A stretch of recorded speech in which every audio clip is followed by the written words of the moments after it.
Hello दोस्तों, आप सभी को हमारे चैनल में स्वागत है।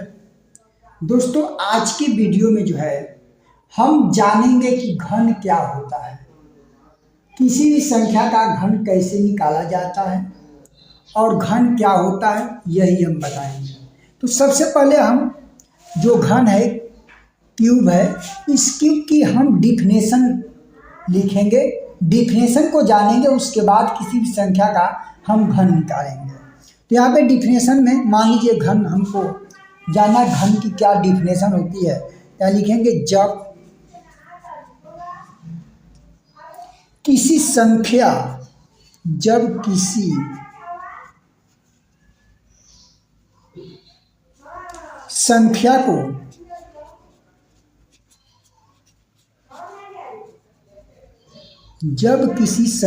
को तीन बार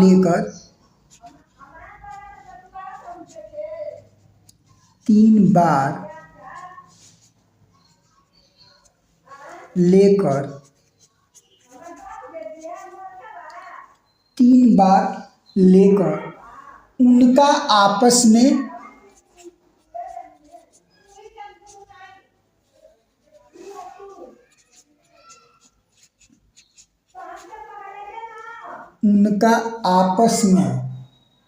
गुणा किया जाता है,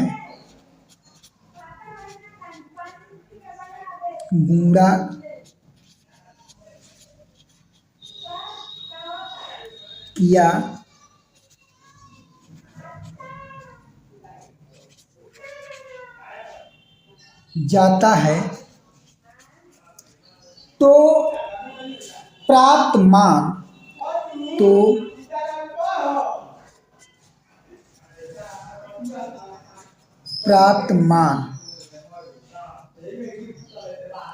उस संख्या की तीन घात होती है। उस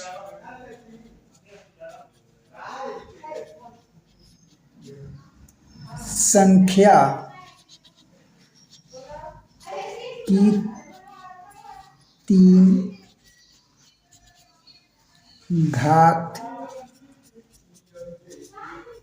होती है, उसी को हम घन कहेंगे। ध्यान देंगे, यहाँ लिखा है कि जब किसी संख्या को तीन बार लेकर उनका आपस में गुणा किया जाता है तो प्राप्त मान उस संख्या की तीन घात होती है, तो हम उसे क्या कहेंगे?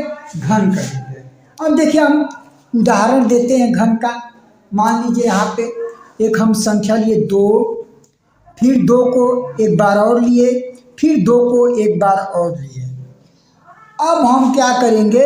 यहाँ लिखा है कि जब किसी संख्या को तीन बार लेकर उनका आपस में गुणा किया जाता है, तो मान लीजिए इसमें हमने आपस में गुणा किया, 2 गुणे 2 और गुणे 2 बराबर। अब यहाँ पे दोनों या इस 2 पर देखेंगे कोई घात नहीं दिखाई दे रही है, तो एक घात यहाँ छिपा हुआ है, एक घात यहाँ छिपा हुआ है, एक घात यहाँ छिपा हुआ है। तो गुणा करते समय हम घात को क्या करेंगे? जोड़ देंगे। एक घात धन एक घात धन एक घात, तो ये हो जाएगा आपका 1 घात धन 1 घात धन 1 घात। देखेंगे 2 आधार हो जाएगा और इसके ऊपर 1 जो लिखा गया ये घात हो जाएगा। तो संख्या जब सेम होती है ना, तो इसको हम आधार मानेंगे, और जब आधार सेम होता है तो किसी एक आधार को लिखकर हम घात को जोड़ लेते हैं, तो यहाँ आ जाएगा 2 पर 3 घात।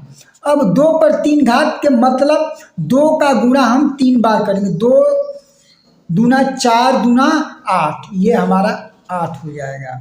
तो यहाँ पे लिखा गया कि जब किसी संख्या को 3 बार लेकर उसका आपस में गुणा किया जाता है तो प्राप्त जो मान होगा उस संख्या की 3 घात के बराबर होती है या 3 घात होती है। तो ध्यान देंगे, जब हमने एक संख्या 2 लिया, इस संख्या को 3 बार हमने लिया और इसमें क्या किया? ये इन तीनों संख्याओं को आपस में गुणा किया, और गुणा करने के बाद जो है ये जो संख्या प्राप्त हुई उस संख्या का 3 घात होगा। इसी को हम क्या बोलेंगे? घन करेंगे। और जब 3 बार गुणा करेंगे 2 का, 2 दूना 4 दूना 8, तो ये हमारा कितना आ जाएगा? 8 आ जाएगा। तो ये हमारा जो है घनमूल घन इसी को बोलेंगे।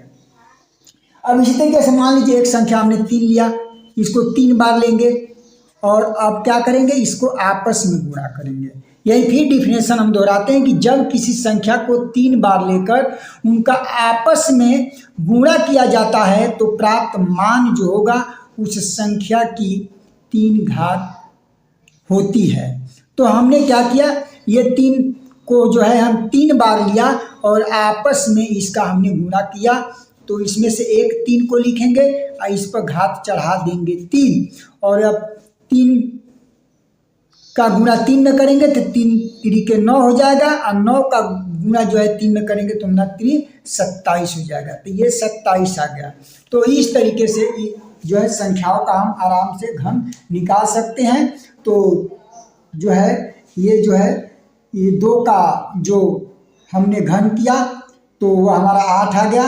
3 का जब हम घन करेंगे तो 27 हो जाएगा।